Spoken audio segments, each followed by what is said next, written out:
where your purpose is discovered and your destiny is fulfilled by grace. 13:47. It says, love suffers long and is kind. Love does not envy. Love does not parade itself. Is not puffed up.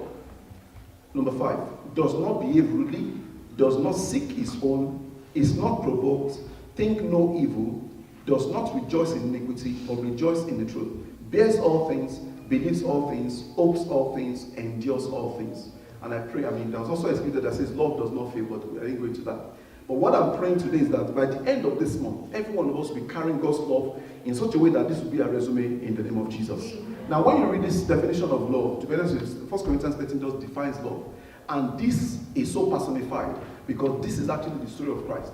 Christ, is kind, he suffers long, he does not envy, he does not parade himself. Even though he's God, he didn't parade himself. He's not puffed up, even though he was God, creator of the ends of the earth. He came to live with men, yet nobody knew he was God. In fact, for some of you that remember the story, they wanted to come and pick him up at the Garden of Gethsemane, after Judas Iscariot betrayed him. They got there, they didn't know who Jesus was. In fact, the reason why they needed Judas is because they couldn't recognize Christ. They didn't even know which of them was Christ. But Judas, because he was one of the followers, he was able to point to them that was Christ. Because Christ wasn't puffed up. Christ does not behave rudely. He does not seek his own. Rather, he seeks others to ensure that others succeed. Hence, the reason why he went to the cross for us. He's not provoked. So it doesn't matter what to do, Christ will not be provoked. He does not think evil.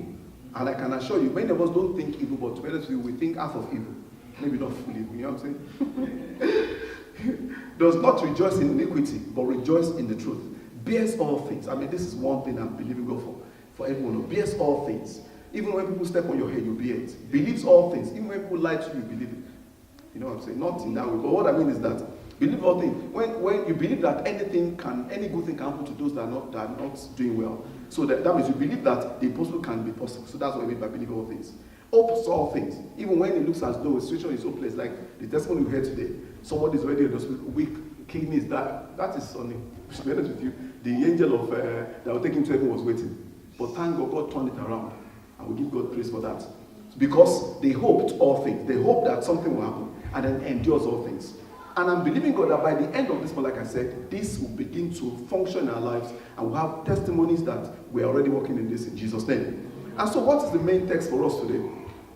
Because we're going to look at an aspect of love or aspect of relationship that is going to bless us today. And the title which I sent you as a text this morning is 5 important relationships to honor. 5 important relationships to honor. And you see why they're important for you to honor them. Because you cannot succeed as a Christian without honoring these relationships. That's the fact, because it's scriptural. You cannot progress to the next level without not honoring these relationships. And the things that God has set apart for you, not just in this month or this year, but in your future, is hanging on this. And I pray that God will give us wisdom and give us enablement to follow through his word in Jesus' name. And so, main text is found in 1 Peter 2, 17 to 18. 1 Peter 2, 17 to 18. And I read, it says, honor all people. Say to them, honor all people. Love the brotherhood. Fear God. Honor the king. Servants, be submissive to your masters with all fear, not only to the good and gentle, but also to the harsh. Now, in this scripture is embedded the success of many of us sitting here, the progress of many of us sitting here, and the many blessings that God has in store for us, for many of us, because of the things that is in here. And those are the scriptures we're going to break down and look in detail. And of course, by the end of the day, I believe that the Lord will have blessed us in Jesus' name. Now, first question is to define what honor is. And I looked at dictionary as I normally do, just to see what the circle have given in terms of breaking down a particular definition. Usually I look at the synonyms, the thesaurus, to see other words for it, to give me a better understanding. And one of the first things you see in terms of honoring is it means to show respect to others. To show respect, not just to somebody around you, but to show respect to everybody around you. To give people attention. Now, it's very easy for us not to give some people attention because we feel they are low, still referring to the testimony. There's somebody they saw that, man, when you look at that, and I always talk about it, you see something, you think this people can't help me. But meanwhile, you don't know that in their hands is your next phase. And I thank God that you guys didn't miss it. Because they come in various ways, various shapes and sizes. They don't come in suits. That's why you have to give people attention. Celebrate others. Because you don't know who you're going to be celebrating. You think, oh no, this one is not in the class. I can only celebrate those that are in my level. All people in high esteem. Not some. People. Any people. Young or old. All them in high esteem. Notice them. Notice means be conversant. Be conscious that they're around you. You know, you have a way of getting to a place and, you know, because you go to a place and then you enter. It's very popular in Africa. The first time you enter, somebody, the barman or the doorman open the door for you and you just ignore them. You just walk in because they're not important. You're looking ahead to go and see the owner of the house. The barman, let me give you a testimony, a story. There's a particular lady, very rich, and she's been believing God for a future husband. Believing God so much that she couldn't just find one. And she was growing older and older, but she was very rich. Each time she would go out, the gateman would open the door, she would just go and meet her friends, she come back, no result. Day in, day out, she goes out again looking, go and do her business, but no result. Go to all the places that she can meet someone that is really nice and, no result. Of course, you come back, the gateman doesn't sleep, open the door as usual. You know how we do to the gateman. One day, and I'm paraphrasing because the story is quite kind of interesting. One day she was praying, and then God told her, look out the window. That your husband lies your husband. Obviously, when you look at you, you're looking on the street, isn't it? She bypassed your compound, bypassed the gate, and looking ahead to the road. Is there anybody driving a jeep that just parked there? God said I should look at. Is there anybody, a construction man, the manager of Julius Berger that just came around walking past? Maybe that's the one. Of course, most of it that she saw is people that are selling rice, selling hot water. Honestly, hot water, selling pure water. For those that are not from Africa, all sorts happen there. Interesting things. Anyway, I think they'll stop there, but let's leave that for now. So God said, I can't find any. You know how God told Elijah, tell your servant to go outside and go and, and then go and look outside and see, we're waiting for the rain. Look, I can't say it. So he went several times. It was that kind of story. God said, go back and look again. Lo and behold, it was only the gate. He said, there's only the gate man I can see them. He said, that's your husband. You can't believe it. This gate man was just doing gate man work, or he's a graduate. And that's why you have to be careful. Obviously, they are married and everything is sorted. But the point is that people are remaining where they are because they don't notice people. Praise others. That's also another meaning of honoring. Praise them. Recognize them. Recognition, which we said earlier on. And so that's why you have to be careful what it is that you're thinking about, your mindset, the mindset that you have concerning people. And people have already done, people normally have a mindset ahead. Before you even go to a place, you've already condemned everybody in there. Meanwhile, the people that are going to help you succeed are in part of that group. There's a story, there's an example I wanted to get, I forgot, but if I remember, I'll bring it up. Now, there's a downside to not honoring. And the downside is that the relationship you don't honor, you lose. And what that means is that if people come into your life and you're not honoring them, they're not going to be there forever. And the blessing that God has placed in their hand to give to you, they're going to take it along with them. You know the good thing, just interesting about life is that they won't even know they have a blessing in their hands for you. Because God will never tell them. Because you're not ready. That's why you've got to be careful. And God brings different people to your life. In, day out. I remember when we were living our sending church, it was a big church, we were enjoying ourselves, just enjoying, we had everything. Our son, Emmanuel, got his birthday, like I said, we're getting gift for nearly a whole year. Our house was full. For some of the clothes, Joshua is still enjoying now, so many blessings, And we did that when I told you the story, we didn't spend any, the story. But the point is this, because we were honoring everybody around us, people started blessing us. Now, you come to a church like that and say, you're not living in nearly 1,000-member church where you're a minister and doing stuff, you're so popular, jingle and all that stuff. You now came here to a small church. The question you'll be thinking, oh God can bless me here. Who told you? So people move from smaller church, move to a bigger church, and I look at it, only two of them have a car. Next. You've just missed it.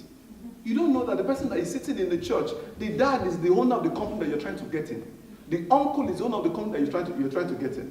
But because of we read the resume of Jesus in 1 Corinthians 13. He's not puffed up. He's humble. He talks to everybody. He helps everybody. And that's what you do. You cannot look down on people that are around you. They may not be the one that is going to help you. They may be the third party to lead you to the person that is going to help you. Yes. One of my friends, you guys know the story. If I didn't listen to my friend when he was telling me a story about how he lost the person that he would have married, I would have not married my wife. And if they have been, I've been the pastor. Because the person I would have met would have taken me somewhere else. I would have become a horse rider, becoming so rich and so puffed up, hallelujah. We go to church, we say, we just sponsor the church program and we withdraw. And then trumpet will sound, we can't go. Heavy wings. You can't fly, no wings. I pray that none of us will miss out from those that God is bringing away in Jesus' name. Now, let's just run through the 5 important relationships to honor. 5 of them. The first one is honor everyone. Remember, the scripture we read says, honor all people. Now, what does that mean to us? It's people that God used to make you become whatever you want to become. It's people that God used to help. So when you pray to help, you look up to heaven, you begin to be like, we're praying earlier on about God help us. When you finish praying, God is not going to say, one angel won't just drop from heaven, bam. I've only seen 2 people drop from heaven. 1, Mr. Bean, 2, Arnold Schwarzenegger. Apart from that, and these things are in movies, not real life. Those that watch them, they know what I'm talking about. It is people that God used to bless you. God will not send an angel to just appear. He does once in a while. We've seen it in the Bible. But he uses people. When you pray, God bless me financially, let me pay my bills. God sends people. It's people that God used to teach your children in school. I'm one of them. It is people. And these people, God says, honor them. Some of us, our school teachers, will go for those of us that are parents. We have to be careful when we go for parents' evening.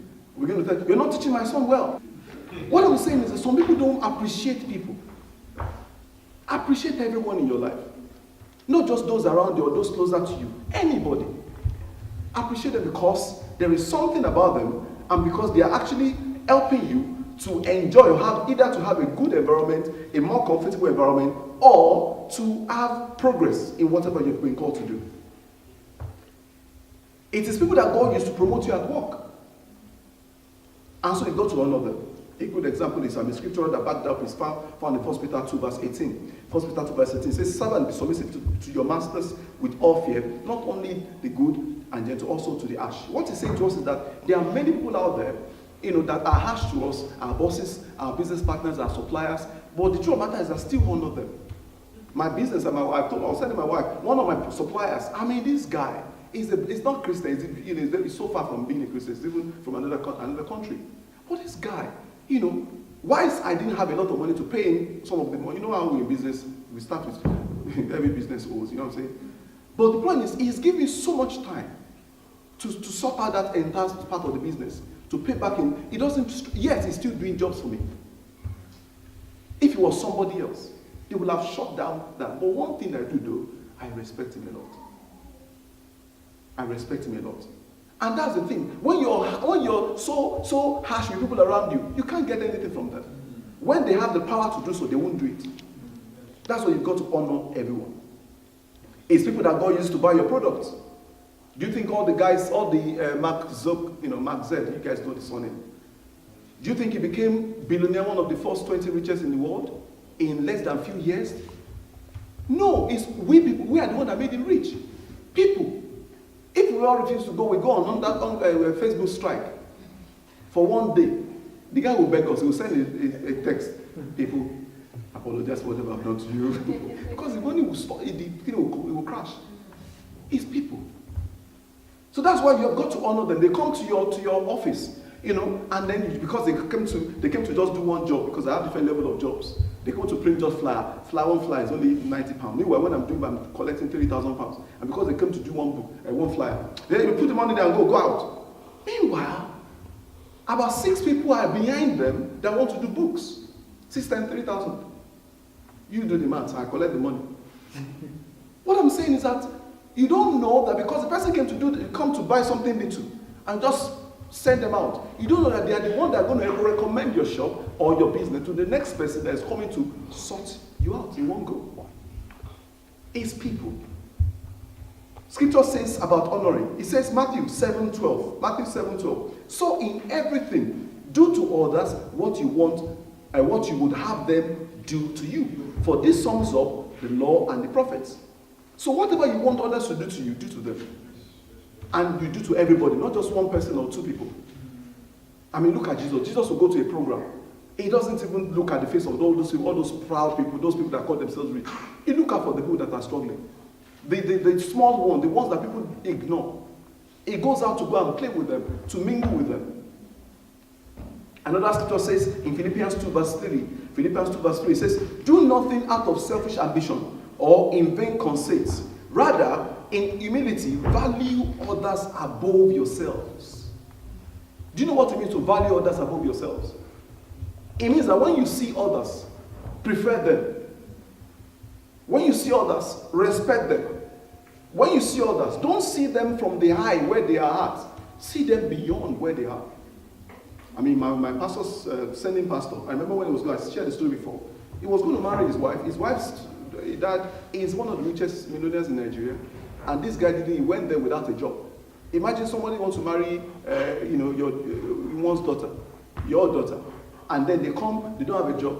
It would take God to allow you to see beyond their lack of job at that point and look farther away. Today is a different story. My pastor's wife's dad, he is so respect. Because of course you can see the guy's all over the place. His books all over the media. What I'm saying is that you cannot look down on people, value them. And to be honest with you, let's even go beyond natural. You know what each person worth? Every child that is born into the world, you know what they are worth. Every person you see on the street, walking on the street, whether born again or not born again, even someone that seems to be a mad person, you know what is worth? Jesus. Bible says, for God so loved the world that he gave his only begotten Son, that whosoever believe will not perish but everlasting life. Christ came for one. In fact, there was a saying, pastors always share this, that even if there was nobody, if there's only one person that was remaining in the world, will Christ will he still have come to die? Yes, he will. Because he valued people so much. And so his death for each sinner is worth him. Remember, what do you use to buy somebody back? We're purchased from the hands of the enemy by Jesus, by his blood, which is him. It means that every person was bought back from the hand of the enemy by Jesus himself, by his blood, by the shedding of that blood. And so that means everybody has a worth. So the Bible says we should value them. Scripture also says in Romans 12 verse 10, it says, be devoted to one another in love. Honor one another above yourselves. Can you imagine? The Bible just keeps talking about above yourselves. Above yourselves. It says honor them. You've got to honor. So to your neighbor, honor them. And I pray God will grant us grace in Jesus' name. So the next group of people we need to honor. So that's the first group, everybody. Second group is the popular one we all know, our parents or guardian. Basically anybody that has nurtured you when you were growing up. Exodus 20 verse 12. It says, honor your father and your mother, that your days may be long upon the land which the Lord your God is giving you. Now, when I was reading this, when I was preparing this message, and I looked at this, and when it says that your days may be long, that took my attention. And one thing I realized there is that it actually means to avoid untimely death. When Bible says that your days may be long, isn't it? What does it mean? It means so that you can have, people that their days are not long, if it's not their time, because, to be honest with you, it's not only when you're 70, 80, 100 that you've fulfilled destiny. You might have finished destiny by 28. Only God knows can determine that. So God takes from his children because it's time, you know what I'm saying? And we know some men of God that have gone in that way because they've completed their work. But there are some that they have not completed. Untimely death, showed up. And I can tell you this, some of them is because of this scripture. They didn't honor their parents. There are two ways there are two extremes. There's one, the middle part is that you don't honor, that you don't do some things for them, you don't help them, you don't do. But there's an extreme where some people are beating their parents. I mean, we know of a story back in Nigeria. One child just took a knife, killed his dad. You'd have thought that's the end of it. Slashed him into pieces, different pieces, put him in a briefcase, and then went to dump him somewhere. Only God can be merciful. That child has just signed his own death warrant. Untimely death warrant. Only God can show mercy. So that's the extreme of not honoring your parents, where you go beyond, where you begin to do things to them, to destroy them. Now, of course, we are not in that category, but there's a category that we're in that we have to really, really be careful of. Honoring them with our substance. Many of us, when last did you send something to your parents? When last did you bless them financially? Of course, we're a student. You see, I'm a student. It doesn't matter how small. Even if it's don't forget that the one that give you school fees, depending on those that are still collecting school fees, they give you pocket money. Send something back to them. That's what we call honor. And God is looking at these things. One, so that your day may belong. Two, so that God also can cause your children to do the same thing to you. Honor them with your good deeds. Sometimes go and just sort them. I remember, one time, the pastor was sharing a story, about maybe not, I heard the story anyway. You go to a place and then Africa, for those people that came from Africa, sometimes there's no light. And you know that your parents, they sleep in, when there's no light. For those that have gone to visit Africa in recent times, or, you recently came, when there's no light, it's not convenient. It's so not convenient. The fan is blowing, but it's not blowing. You're hearing the sound, but you're getting heat. But there's some things we can do. When there's no light, there's a generator. Now there are so many cheaper ones that you can save up and say, you know what, I want to buy a generator for these people. This will nurture me. So blessing them with your good deeds. Honoring them with your time. Sometimes go there and go and help them. That's for those our parents are around. And those of us that can travel back and help. Do some things for them. Set business for those of our parents that are still very, very young and they don't have a business. Try and find a business you can set up for them. And some of these are some of the things that in my house, our parents, that have been done for them. Give them gifts. Now, there are many of these that I've not been consistent with. So as I'm sharing, that's what I'm saying to you. Pastors are not exempt. So I'm not sharing. I'm sharing. I'm saying, as I'm sharing, I'm receiving the message myself. Send gifts. Call them regularly. Pray for them from time to time. And as you do that, God is pleased. And your days will continue to be numbered. And when I say number, you will live long and longer than you can ever imagine. Now, the reason why this is important is because one thing that the devil does that, I told you, the Bible says that next day there's a evil waiting for everybody, but it's only that it won't come to us in Jesus' name. So the devil is always planning something, setting up something. There are sometimes people don't pray and people say, how did you escape that accident? Everybody died, you are the one that came out unhurt. It's because of some things like this. When you don't pray, there are things that happens without you praying. Because God has said honor. God didn't say pray so that your day will be long. He said honor, your day will be long. So that when you escape some situation, it's because of what you've been doing. So those things, the angels are fighting on your behalf. And I pray that God will give us wisdom in Jesus' name. The third group of people that you need to honor, and this is also something that we're popular, but we need to bring it up, is to honor authorities. And we keep saying this every year because this particular key point I always bring it every year, and we all need to keep hearing it all the time. Romans 13 verse 1 to 7. It says in Romans 13, 1 to 7, it says, let every soul be subject to the governing authorities. It says, for there is no authority except from God. So what I say is that there's no authority that we have that is not from God. All of them have been placed there by God, both the good and the bad. And the authorities that exist are appointed by God. Verse 2. Therefore, whoever resists the authority resists the ordinance of God, and those who resist will bring judgment on themselves. For rulers are not terror to good works, but to evil. Do you want to be unafraid of authority? Do what is good. And you will have praise from the same. Verse 4. For he is God's minister to you for good. But if you do evil, be afraid. Can you imagine? If you do evil, just be afraid, because they are coming after you. For he does not bear the sword in vain. For he is God's minister, an avenger to execute wrath on him who practices evil. Verse 5. Therefore you must be subject. Say to know, you must be subject. Not only because of wrath, but also for the conscience sake. Verse 7. Render therefore to all their dues, taxes, whom taxes are due, customs to whom customs are due, and customs, fear to whom fear, honor to whom honor. And so the Bible is saying to us that the authorities, those that are in government, they are represented like police and all these people. You should honor them. When it says there is a 30 mile per hour road, God will help all of us to hear. 30 mile per hour. Just recently they said, I can't remember, I just got a letter from, a personal letter, from police of Hertfordshire. I don't live in Hertfordshire. And then lo and behold, they said I drove faster than usual. I didn't remember where, most people, when you've done something or you know where it is, you just prefer that, don't let the camera work. Let that flash just have problem. I prayed it twice before it worked. I'm not saying you should keep driving or anything, Anyway, so thank God that there's an option. Rather than my name going and getting 3 point and all those stuff, and then, there's another option where you can go for, training. I mean, those people that know, they know, because, I'm not saying, but you will not know if you have not been trained for. Meanwhile, don't go for that training 4 years ago, can you imagine? So I got another training. If you go for the training twice within the 3 years, definitely you're going to get a point on you, and you don't want the point on your life, trust me, you don't.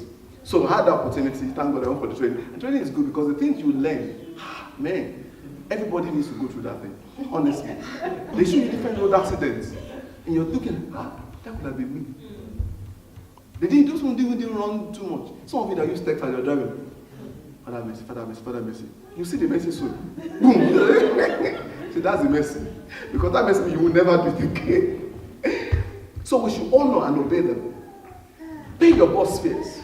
Demonstrate godly character. I know there's ways in which you can enter the bus without paying. Going through the back, that's also good. Did anybody enter? No, but there's nobody driver, you can go. Do things rightly. Don't litter the road with anything. Take your debt home. Use public facilities well. Library. Don't steal a paper from their printer. Because once you do that, you steal a bunch of paper from the printer. Before you know it, you're carrying the printer out. Now, how you will do that, I don't know. But somehow you're confident, okay, you're wanting to grow. One thing about doing the wrong thing is that when you do it first, nobody starts from the top. Trust me. Except you're a criminal. and they definitely have to be in the prison. But people that are good normally start from scratch. A little thing at a time. A clipper. Clipper just to keep your hair. Because you forgot to bring your, and then you keep moving progressive. I pray God will help us in Jesus' name. Because this guy, when you're caught, you're going to face the wrath.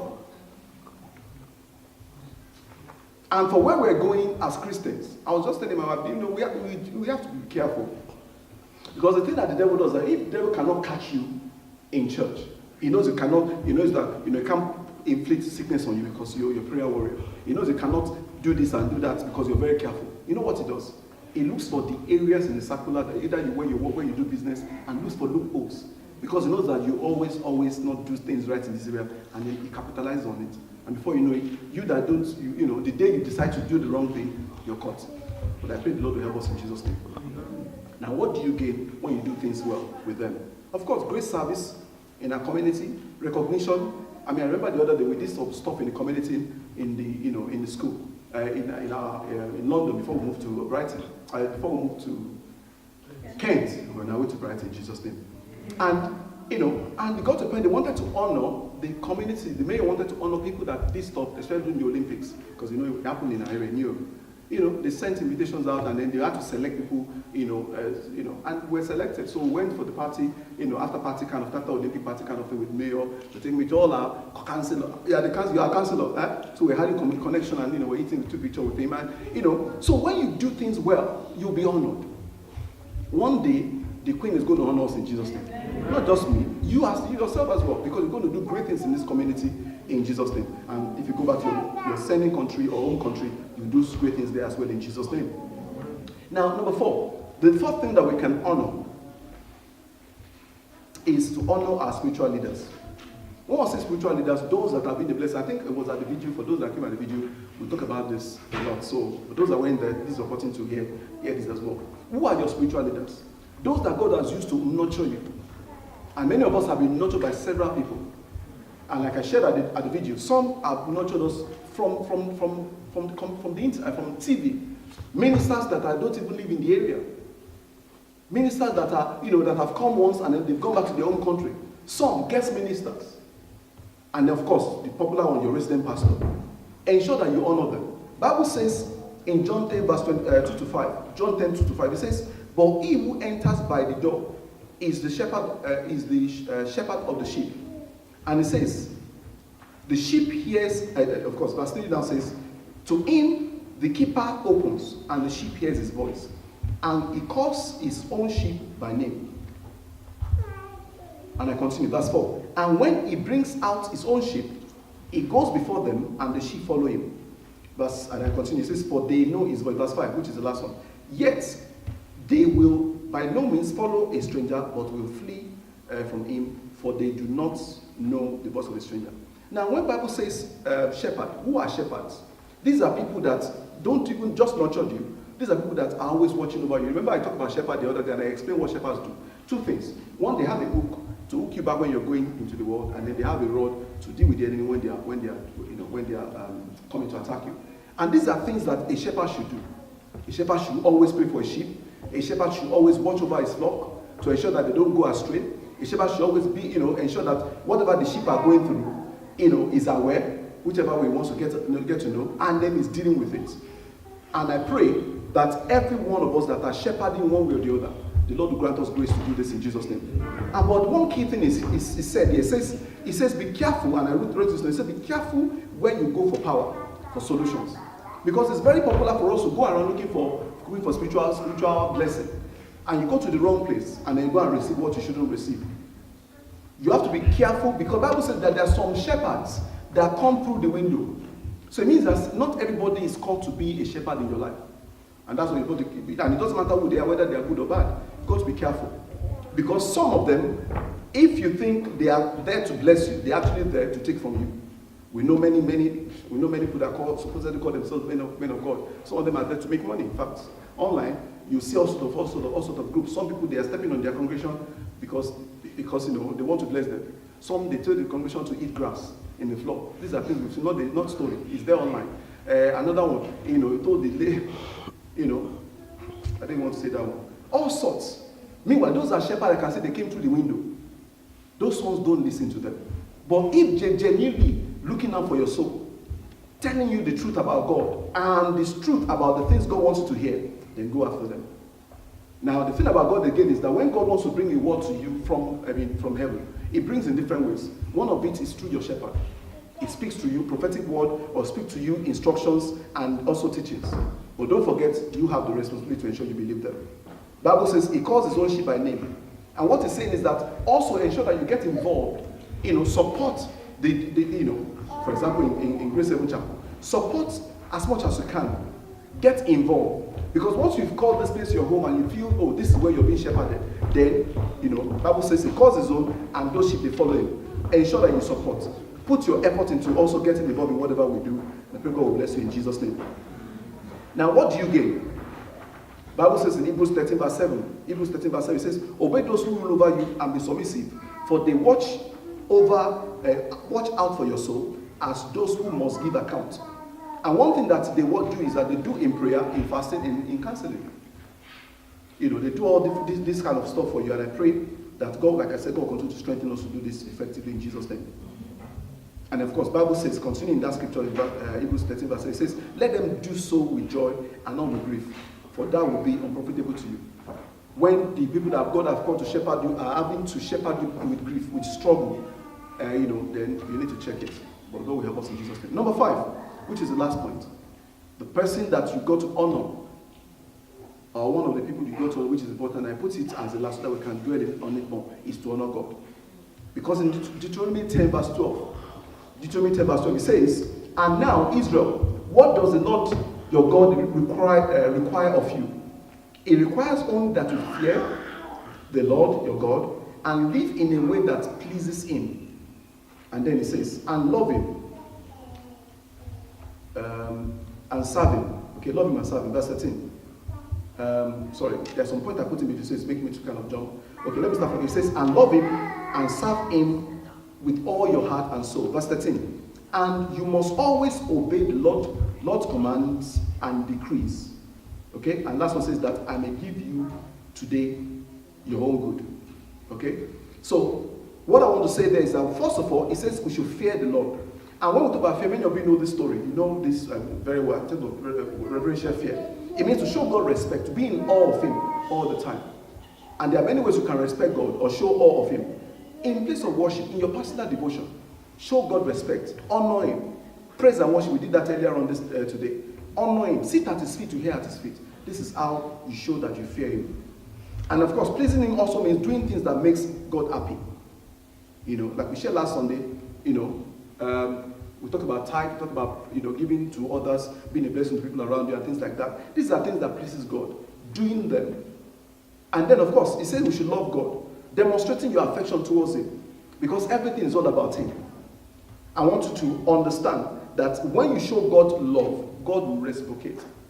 And when God shows you love, I mean, of course, you know what that means. Your life can never remain the same. And the Bible also says so that we should serve him as well, to be useful for him.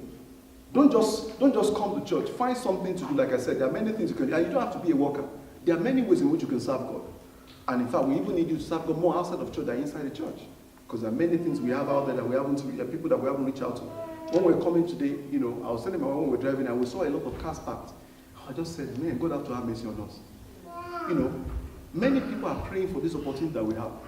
That at least 300, 400, 500 or 600 people are coming under our nose and we cannot reach out to them. That's when we're doing praise. I saw the kids standing and I just told them to go and tell them to come in. There are so many things we can do. We said we can't read. We said they are so far away. We give that tracking there. They don't come to our church. But they are coming to the church. They are here. They are outside. Meanwhile, they should be inside. And what we should be thinking about is how do we get people outside inside? That's what a group should be thinking about, strategy. And putting effort. And this is when you're conscious of God. Conscious of God's work. That's why you're thinking. You come into people, you're already thinking, how can I make this place better? How can I change this place? What problem do they have? All blacks? I begin to think, how can I make this place have mix of people? And begin to say, Pastor, I have an idea. Man, you say you have an idea, I will jump. Where are you? I mean, right, I'm coming. So what I'm saying is that when you say you want to serve God, put all your effort to it and then let God himself see that you're putting effort into that. The Bible now says in verse 13, and you must always obey the Lord, his commandment and decrees. And the key word is there, that is there is always. And the thing about it, God always gives us instructions. And for example, he's talking to us now, talking to us about the people that are out there. And that's how he will say it. He won't say any other thing. Question is, God be watching. Are they going to do anything about it? Listening to instructions, obeying instructions, putting your effort, coming for Bible study, coming for Sunday school, coming for all these places that you can be blessed richly. Now, what will God do when you honor him? 1 Samuel 2 verse 30 says to us, 1 Samuel 2 verse 30, the B part, it says, but I will honor those who honor me. I will despise those who think lightly of me. And that scripture is really, really heavy because the same God saying, if you don't honor me, I will not honor you. He says, and then those that don't honor me, he says, I will despise. And sorry, those that despise me, I will think lightly of them. And if God refuses to honor a man, that man should just go to redemption camp in Nigeria and just go and lie down in front of the altar and don't stand up for the next until God speaks. Because the person begins to go downward turn. But I pray it won't be abortion in Jesus' name. And to honor God means to adore him. Like I said earlier on, appreciate him. Be faithful to him. And this is also something that's very important. Those that are faithful to God, God is faithful to them. Celebrate God. Not just in church, celebrate him even amongst people. Especially people that are not Christians. You don't have to be doing praise and worship in front of them. The point is that they tell you, man, you're doing so well. You're looking, each time, and I'm also guilty of this. In school, each time I go to one particular young girl in one of my classes, she said, Star, you look so different in a good way. And if I was a Christian asking me, I would tell them, it's the glory of God, it's prayer. I would use those sort of Christian words. But I really don't say much to her. I should have told her I'm a Christian. And God is taking care of me. That would have stayed in her mind. God taking care of you. She may not come back, but that would never leave her mind. What I'm saying is that we should celebrate God in front of people. Exalt him, esteem him, magnify him before people. And of course, worship him. Many of us, we don't have a lot of time worshiping God. Spend time worshiping him. Set apart time. And I'm praying that as we honor God, honor those that are spiritual leaders, honor those in authority, honor our parents and our carers, those that God used to nurture us, and then honor everybody, we'll begin to see some serious blessings that will go beyond our comprehension in the name of Jesus.